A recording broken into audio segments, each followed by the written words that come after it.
Hello, hi, what's up, everyone? It's me, Karen, your favorite booktuber, and I'm here to talk about the 11 books that I read in the month of January. Some of these earlier books that I read were a result of the Plaque reading challenge that I did, and that kind of gives you a little bit of a idea of what some of my thoughts were on those books.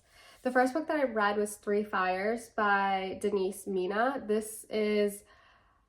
I've written in my reading journal a modern take on history, and the author has reimagined the what is it called? The Bonfire of the Vanities, which took place in the 15th century in Florence, where this monk, Savonarola, something like that, he's like a fanatic, and he's like, the vanities are bad, and so people burn a lot of shit. And so the author is reimagining this and taking us through this again. She starts us off with when the main character is young, and he is the promised hope of the family. His grandfather was super wealthy. The father was a bit of a wastoid, and now this grandson is expected to bring the family back up to whatever level of wealth that they had. And I think he was like studying to be a doctor or something of the kind. But he fell in love. He had a crush on this girl who lived next door nearby, and she is attached to a wealthy family, but she is a bastard. And he comes through and he's just like, I want to marry you. I love you. You're so pious and beautiful. And she's just like, why would I marry you? And this destroys him. He's heartbroken. He's just super sad and depressed, and he decides to forsake his family and goes and pursues the life of God. But then when the author is like kind of taking us through these early years of his exploration to being a monk and all that jazz, she's kind of like showing how he's an outsider and how he's really like intense, and he has this one opportunity to speak at a conference, and this teaches him about the value of public speaking and how you become a better public speaker or whatever. And we're leading towards these like final moments of when he enacts the bonfires. And I think that I really know that I did not enjoy this book because there's lots of these allusions to modernity with the inclusion of phrases like the Proud Boys, deplorables, etc., etc. At one point, Florence is likened to the San Francisco of its day, which for me as a reader, I'm like, what are you talking about? What does that mean? Like, what? And then she's also said something else. What was it? Oh, this was the worst one, I think, where she said sermons are like stand-up, when I don't know. I just don't think any of that was needed. And I think that this reminded me a lot of Booth by Karen Joy Fowler and Orbital by Sammantha Harvey, in the sense that you can really tell the author's point of view and what they're trying to get across, and it's just so heavy-handed and there's no nuance. Those are my thoughts on that. After that, I read Who Takes Care of the Frog Hospital? Oh, sorry, that's not the name of the book. Who Will Run the Frog Hospital by Lorrie Moore.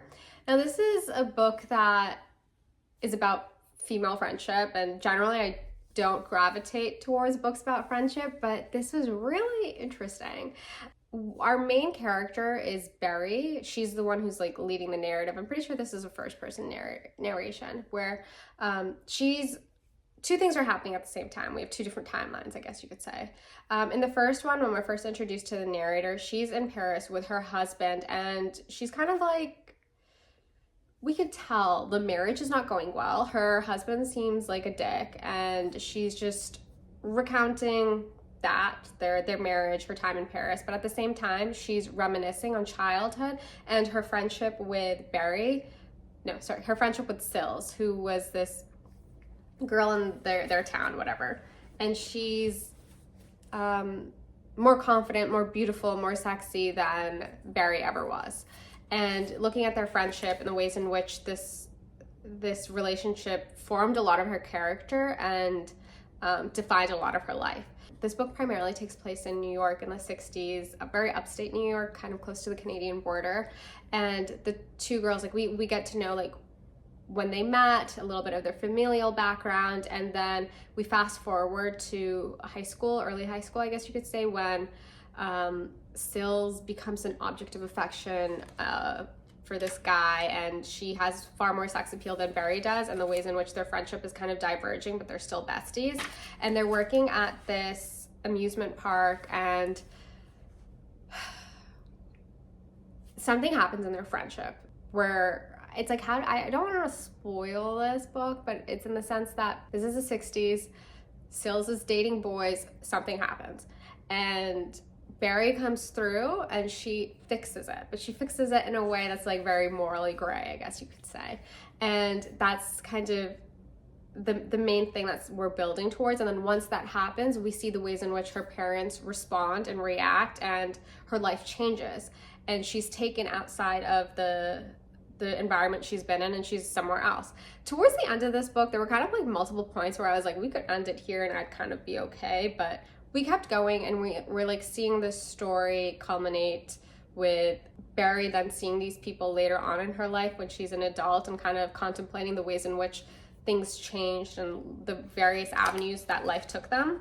What's one of the things that's interesting about this book is that the author is acknowledging that this book was inspired by a painting that she saw of two girls playing with frogs, something like that, and she took the name of her novel from that painting, I believe. And naturally, this frog motif symbolism reappears throughout most of the novel, not in like an annoying way, but it's there. It's something to consider. There will be like stories or whatever, so that's running through it. But though the main thing in this book is friendship, and like anyone in who's ever had like a really strong friendship with one person will be able to glean something from this, I was most taken by the writing around parents and the author's relationship with her parents, and how she describes her parents as being the parents of all parents, something like that. Or I think specifically she's talking about her father, that her father was the father of all parents, that he was an archetype of what it is to be a father, that he was so knowledgeable and remote and like kind of aloof. She knew that he cared for her, but she also didn't really know her father. And then she talks about her relationship with her mother, and she talks about what does it mean to know someone. And she's like, I never fully knew my mother, because to know someone is to experience something twice. It is to consume something, come out of that situation, and then do it again. This kind of like doubling of something, to really like immerse yourself fully, come back out, and then do it again. And she's like, I could never fully do that with my mother. I could only do it once. And I just found that it was interesting, because you could see that the parents do love their children, but because of the times that they were living in and other stuff, they had expectations, and stuff didn't necessarily always work out. And I was just really moved by the parents and her writing around her relationship with them. We often see literature and media that centers the 60s through a young person's gaze, but in this novel, it is something that these two girls are quite young while the 60s are happening. And this is a point of contention with her husband, because her husband is 10 years older than her, and he was like, no, like, you don't know what the 60s were like. I know what the 60s were. And she says something where it's like, we might not have made the 60s, but we lived through it. And I think it's just an interesting ways to consider these sort of generational differences, and what it means to exist as a young person when these things are happening that are so big, that are affecting you, but also aren't in the same way that they might be someone else who's a little bit older than you. Thematically, this tackles family, friendship, female autonomy. It was just really interesting. And I think on the sentence level, her writing, there were phrases that would just pop out, and I was like, oh, that's such an unusual way to say that, or it really stood out to me. That was that book. After that, I went back in time and I read a classic. I read The Odyssey. Now, if I'm to be honest with you, I feel certain I read this in high school. Like, I know facts, I read the Iliad, but while I was reading this, there were moments where I was like, I've read this before. Anyways, this starts off with some really killer lines. The opening goes hard. Sing to me of the man Muse, the man of twists and turns, driven time and again off course. Once he had plundered the hollowed heights of Troy. Many cities of men he saw and learned their minds. Many pains he suffered, heartsick on the open sea, fighting to save his life and bring his comrades home. But he could not save them from disaster. Hard as he strove, the recklessness of their own ways destroyed them all. That The blind fools, they devoured the cattle of the sun, and the sun god wiped from sight the day of their return. Launch out on his story, Muse, daughter of Zeus. Start from where you will. Sing from our time too. Wow. Okay. This looks at the 10, 12 years from which, what's his name, Odysseus, was meant to come back from Troy, but shit happened. A goddess stops him and she keeps him at her island for a year, and he's crying because he wants to go home, but every night he's fucking her and feasting and living life. And then finally she's like, yeah, okay, you can go because you're not going to become immortal and live with me for the rest of time. And he's like, yeah, like, thank God, I got to go back to wifey. And so then they set off, and then one of their first stops is that he ends up stopping at this island where there's a bunch of Cyclops, and he makes one in particular mad because he throws a javelin into its eye. And then as the homies are like on their boat getting away, he's like, you know who did this? Odysseus. And then the Cyclops was like, I curse you. And then that's basically, that's why we get this big ass book, because Odysseus suffered from hubris and couldn't just skedaddle out of there secretly. He had to be like, yeah, I did that. And as we persevere through this book, as we see the ways in which Odysseus's home palace is being decimated by the hungry losers who want to marry his wife and reap the riches of his kingdom, we really learn, and as we also see from when Odysseus was hanging at the Cyclops' house and trying to get some host gifts or whatever. This is a book about hospitality. This is all about hospitality and what does it mean to be a good guest or to be a good host. So much so that midway through, I had this realization and I really thought I had popped off. I was like, whoa, no one else has read the Odyssey like I have. No one else has had this thought. And I started to like put together a list of like all of these examples of hospitality and like when it was called out and what did it mean and examples and overstaying hospitality and a desire for a guest gift, all of this stuff. And then I was like, you know, let me just Google this. And I was like, Odyssey, hospitality. And lo and behold, I'm not the first person to say this. Like, who would have thought that other people have also had this thought? And so that kind of took the wind out of my sails, I guess you could say. I was a little disappointed to discover that other people also picked up on this theme. But yeah, I really just feel that Homer was probably, you know how in Lord of the Rings, Bilbo Baggins throws that party and he's kind of in the beginning and he's kind of just like, yeah, all these people are gonna come, but I hate them all. They're such losers. Him and Homer would have been pals because I also think that Homer doesn't like having guests over and all that goes together with it, because this is a lot about just what does it mean to be a guest, a good guest or a bad one, and a good host, whatever. Like, that's just driven home so much to the point where it's just exhausting as a reader. And I think it goes to show what the culture must have been like in these ancient times, where if you are a person of power and you look nice and you go up to someone's island and you can just sit there and they have to anoint your body in oils and give you the best seat next to the king, and then hopefully you come back home with gold and whatever, and it's just exhausting. Yeah, so this is when Odysseus, this is on book 9 when Odysseus goes to that guy's cave. But I would not give way, and how much better it would have been, not till I saw him, saw what gifts he'd give, but he proved no lovely sight to my companions. But since we've chanced on you, we're at your knees in hopes of a warm welcome, even a guest gift. That sort that hosts give to strangers. That's the custom. Respect the gods, my friend. We're suppliants. At your mercy, Zeus of the strangers, guard all guests and suppliants. Strangers are sacred. Zeus will avenge their rights. Cyclops never blinks at Zeus and Zeus's shield, blah, blah, blah, blah, blah, blah, blah, blah, blah, blah. Yeah, that's all I really have to say about this book. This epic poem. This is about hospitality and whatever. There's more examples that one could give about like the ways in which various people are overstepping or not being a good enough guest or a host, whatever it is. And then towards the end, when Odysseus finally does make it back to the island, his homeland, he is a guest of this lowly shepherd pig herder.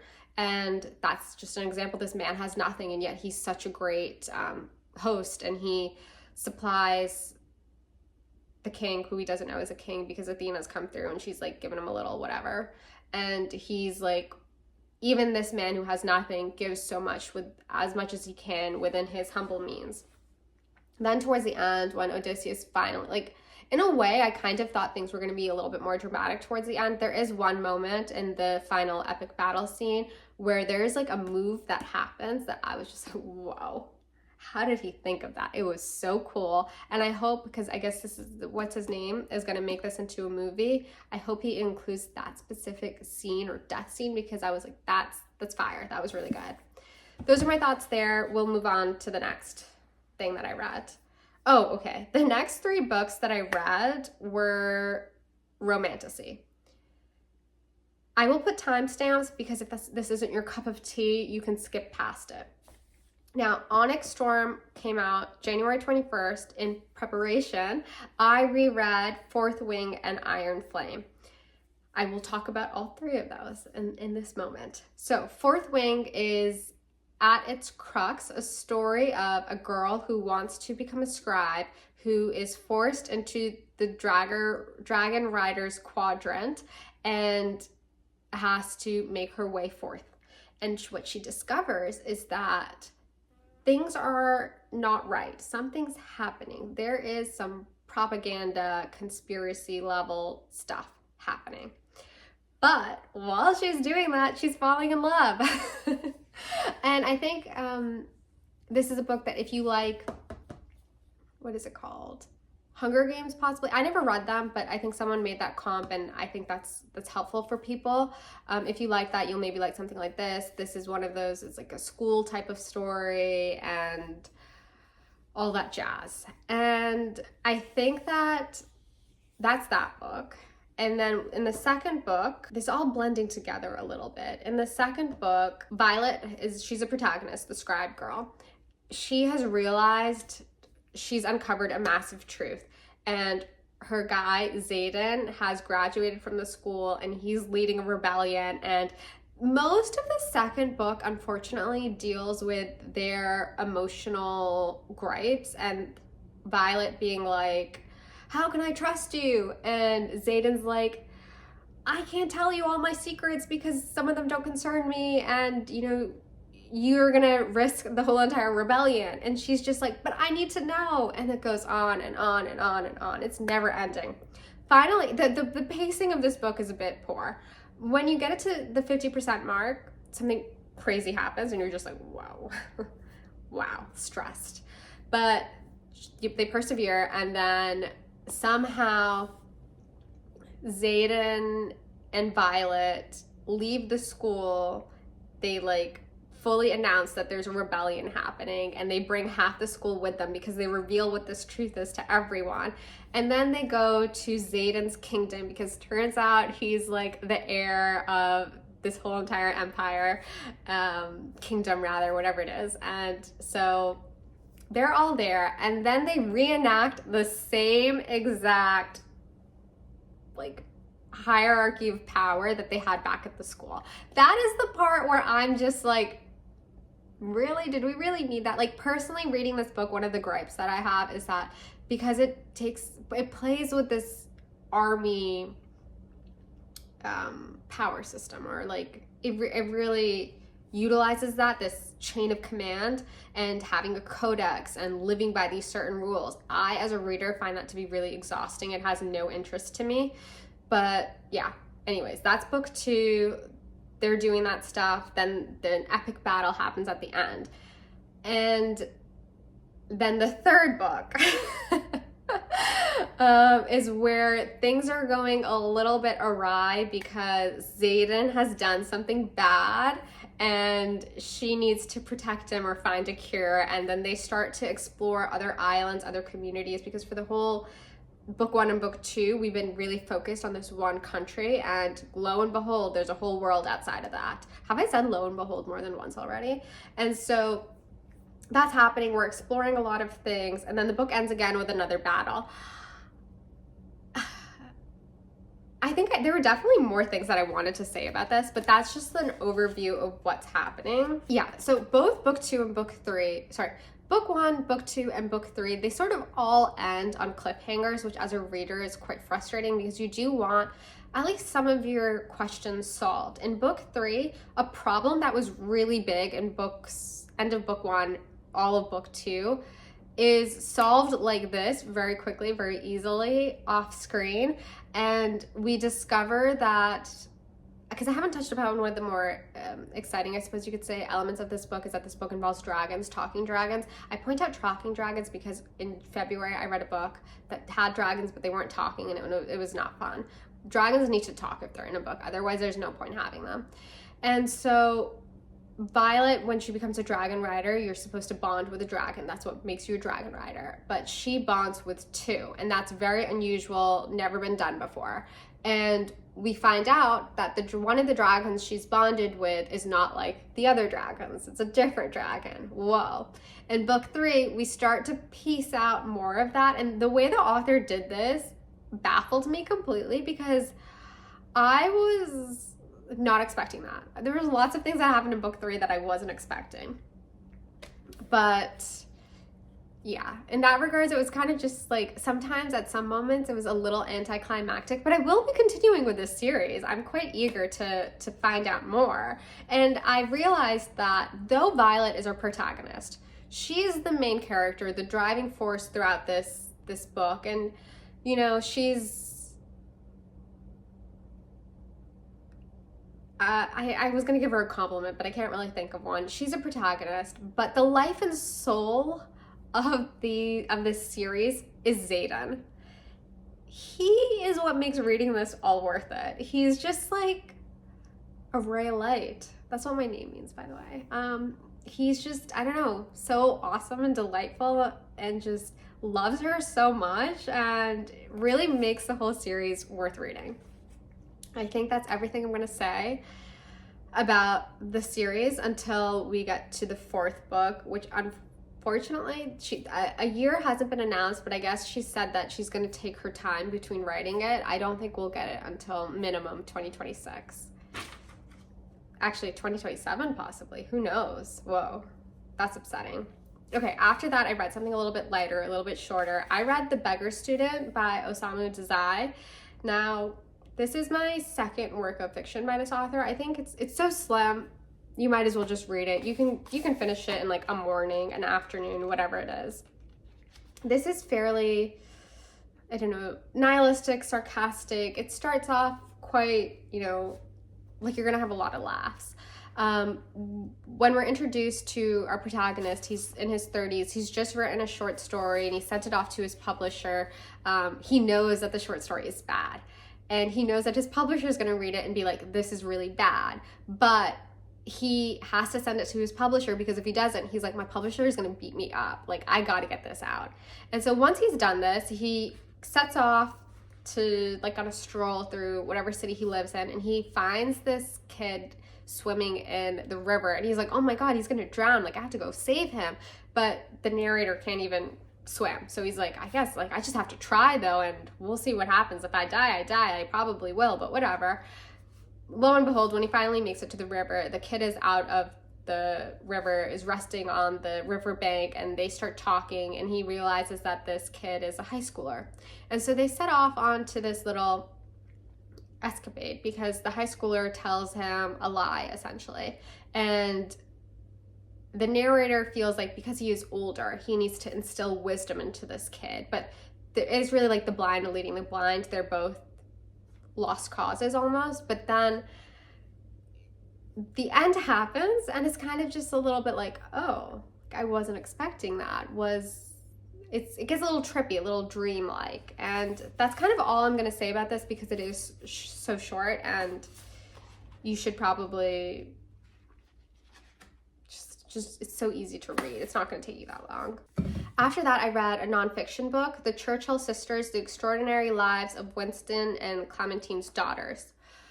Okay, I read this book because I actually really, really, really want to read, I think the book is called The Sisters, which is about the Mitford sisters, but I can't find an audiobook of it, and the physical book is quite big, so I've been feeling a little, it feels daunting. But I found this one and I listened to this on audio. This starts off, we get like a little bit of backstory on Clementine and Churchill and their childhood and what those experiences were like. They kind of, I think their parents were Edwardian parents, so they didn't spend a lot of time with the kids, and Clementine in particular, she had a more tough relationship with her mother. She was really close to one of her sisters.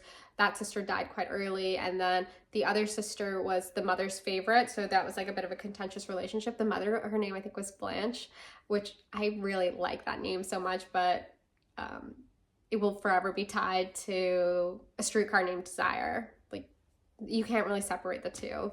You have an understanding of what they're like as what their childhood was like, and it's very brief, and then you get to their own children and the various relationships that they have with the children, and how the ways in which Winston and Churchill and Winston and Clementine were such different parents, for like more or less, than what was normal and of the time. Though Clementine was quite typical of a mother of that time, she would spend time with her kids, but then also like go on holidays all the time, where she would just be in the south of France, like resting her nerves or whatever it was.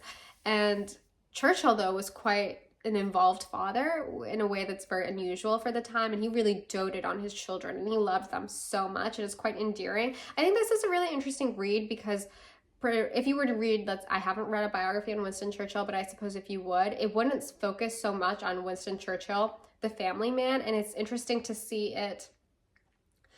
him within this lens. And the author's kind of presenting the idea that Winston Churchill was able to do what he did because he had the support of his family, in particular his wife and his 3 daughters, and they really bolstered him and helped give him the stability he needed to do what he did in the world.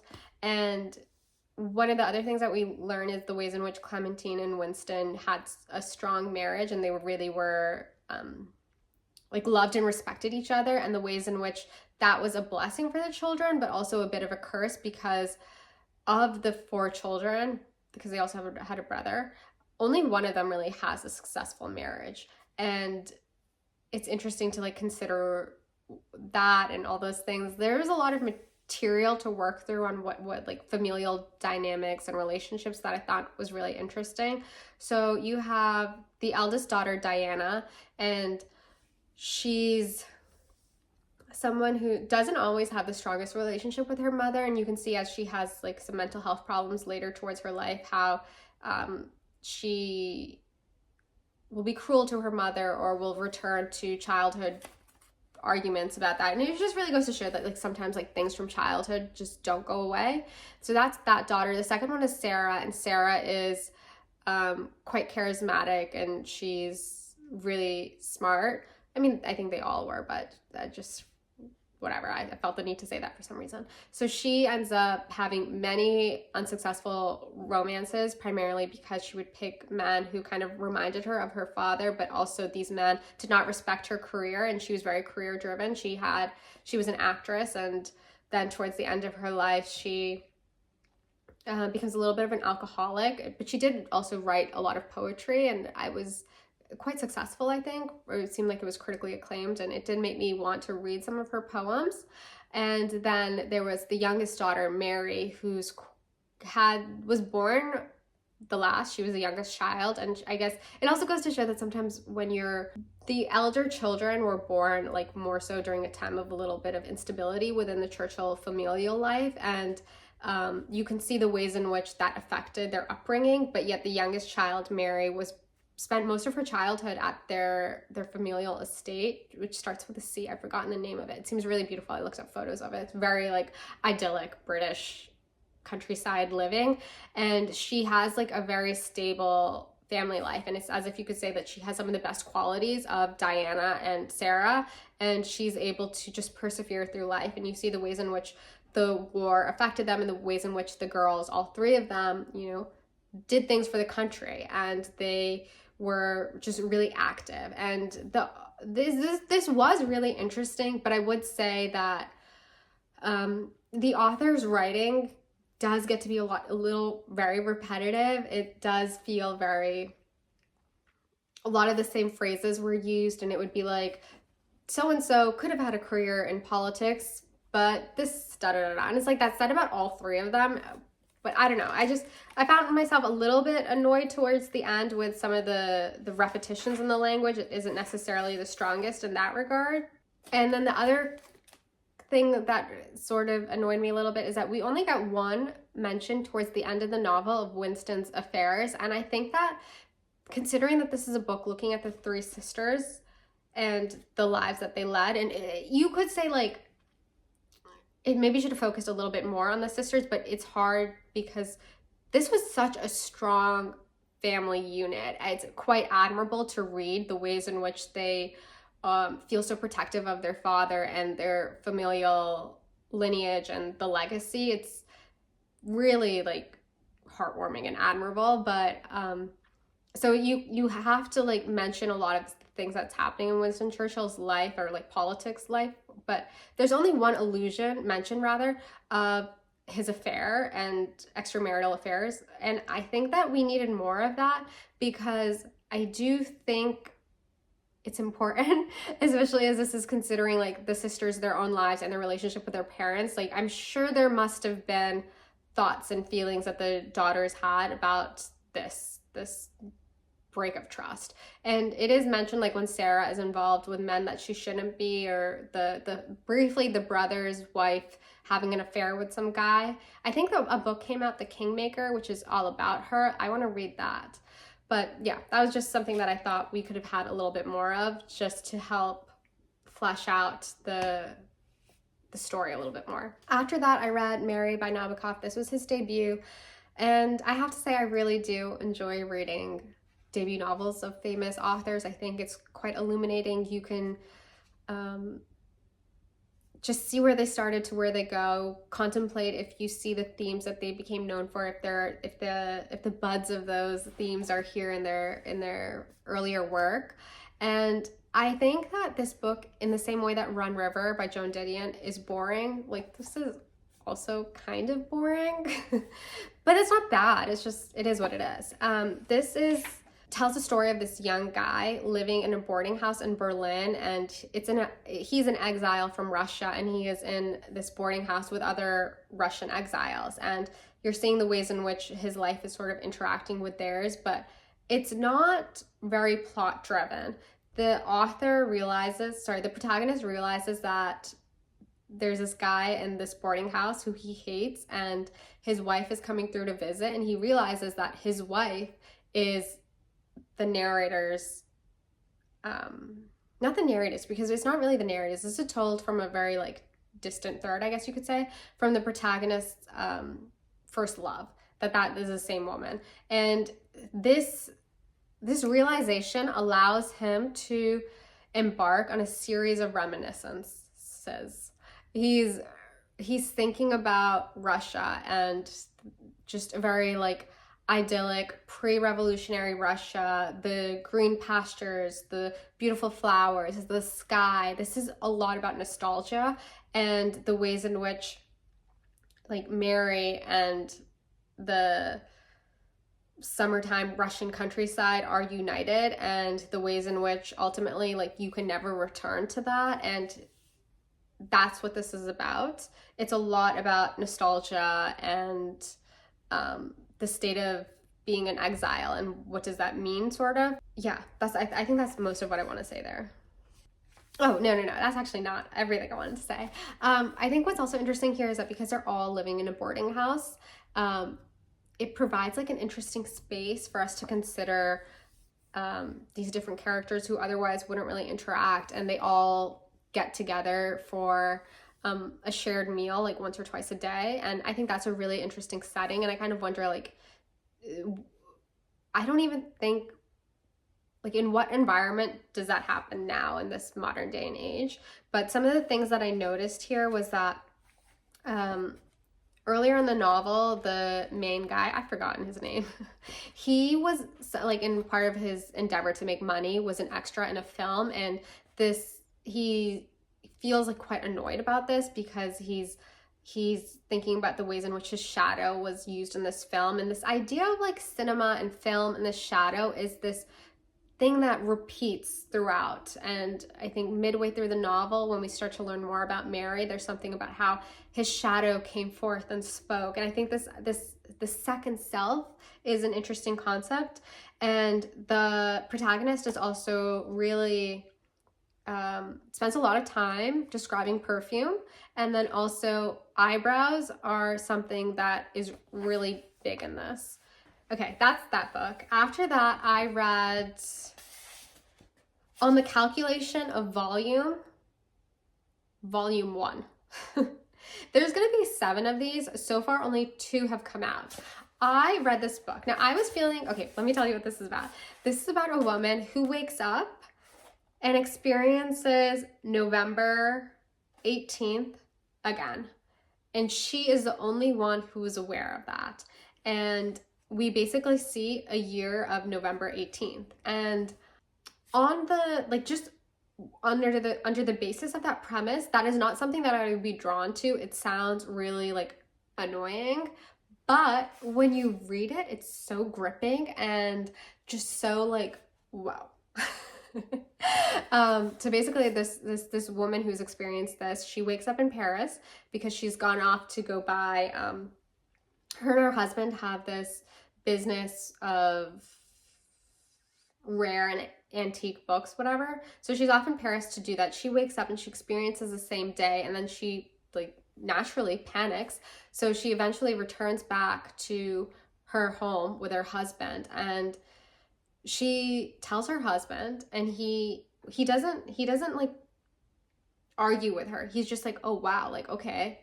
He believes her. That's what I'm trying to say. He believes her immediately, and so she will tell him, and then the next day they wake up and she has to tell him again. And this just repeats on and on until she finally is just like, you know what? I can't go through this again. I can't be telling him and seeing the ways in which his face change and then it lights up and, you know, whatever it is. So she actually ends up living in the house, but in a separate room, and she is a shadow self, existing in the times that he is not like there. So when he leaves, that's when she'll leave her bedroom and get food, whatever it is. When he is there, she lives in the room and she listens to the sounds he makes, and then will judge like what actions she can make in correlation to those sounds. Like she becomes so attuned to his rhythm. And this book is a lot about, it's like, yes, she is concerned with trying to get out, to let time continue again, to figure out what happened. But the author doesn't fixate on possible solutions or theories, whatever.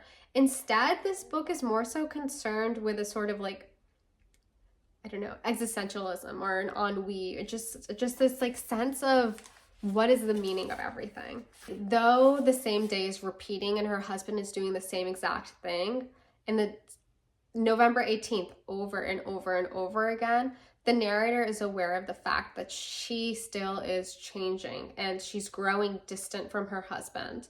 And I think that's a really interesting idea. And one of the things that I was really struck by, and I think I mentioned this a little bit when I was going on earlier, was that her husband believes her. And that's such a testament to their relationship that he believes her. And at one point, the narrator tries to tell someone else what's happening, and that person thinks that she's crazy. And I don't know, I was just really struck by that. At the same time, there's also these metaphors that are sort of repeated, this idea, and these metaphors are used to help us explain what her, like, where she's at with her thinking. Earlier in the novel, she's describing a sort of fog, that she sort of doesn't remember some of these earlier days, and like what this being bogged down in this space, like it felt like there was a fog surrounding her. And then as she progresses through the various November 18th, we get this idea of this sort of like oceanic diving, or just progress that's happening of sort of like excavating the space. And then this idea later on that she's a sort of monster, and that Thomas, her husband, is a ghost. And at the same time, while all of this is happening, there's almost, I don't know, maybe like a climate fiction sort of vibe towards it, because since the same day is happening, there are these like anomalies or things that are weird. One of them is that when she goes to their supermarket, like the food is dwindling because she is the one who would come every single day to get the same piece of bread or whatever it is. Like things aren't replenishing. And so there's also like this like idea of waste and using of the environment, and that kind of ties into this concept of her being a monster, that it's like her just using of things is dwindling what is available within the environment. Yeah, I really enjoyed this book, so much so that I was like, this is a certified banger, like everyone needs to think this. And I was like, I'm gonna go on Goodreads and see what the people are saying, and I was shocked to realize that this is not a 5-star book for everyone. I was just so taken aback. I had to close my laptop and walk away. I couldn't handle it, because I just think this book was so brilliant, so much so that I've already got my hands on the second one, and I will be reading it maybe this week, because I'm excited to dive back in to this world. But we still have, because only the second book is out so far, we're still waiting on 5 more of them. The author's still in the process of writing these books. Then the final book that I read in the month of January was Offshore by Penelope Fitzgerald. This book won Booker in 1979 when the author was 63. This book takes place in the 60s, which is interesting because I also read Who Will Run the Frog Hospital, which is also predominantly about the 60s. But in this book, we're looking in particular at this specific community within London that lives in Battersea Reach, where these people, they live on boats, on these houseboat situations. And there's about 6 people and 2 children. It's hard to like be like there's one particular main character here, because we kind of do learn a lot about all of them. But though I don't necessarily think there's a main character in this book, we kind of are seeing the ways in which Nina's plight is driving a lot of our understanding of the novel. So Nina is this Canadian-born woman who moved to England, married an English guy, and at one point the author describes her as being neither Canadian, neither English, but while her husband was away, she used the money that she had to buy this boathouse, and she lives there with her 2 daughters. Now her husband has returned, and he refuses to live in the boathouse. He's gone off to live in a different area of London, and it's a whole situation. We find out more about that.